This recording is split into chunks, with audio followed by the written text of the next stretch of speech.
इस साल को खत्म होने में कुछ दिन रह गए हैं। उससे पहले मैं तुमसे ये कहना चाहती हूँ कि थैंक यू मेरी लाइफ में आने के लिए। थैंक यू मेरी बकबक सुनने के लिए। थैंक यू मेरी छोटी छोटी आदतों को इग्नोर करने के लिए। थैंक यू मेरी हेल्प करने के लिए।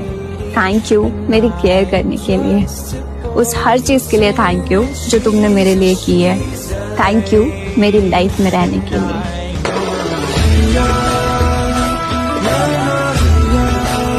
इस साल को खत्म होने में कुछ दिन रह गए हैं। उससे पहले मैं तुमसे ये कहना चाहती हूँ कि थैंक यू मेरी लाइफ में आने के लिए। थैंक यू मेरी बकबक सुनने के लिए। थैंक यू मेरी छोटी छोटी आदतों को इग्नोर करने के लिए। थैंक यू मेरी हेल्प करने के लिए। थैंक यू मेरी केयर करने के लिए। उस हर चीज के लिए थैंक यू जो तुमने मेरे लिए की है। थैंक यू मेरी लाइफ में रहने के लिए।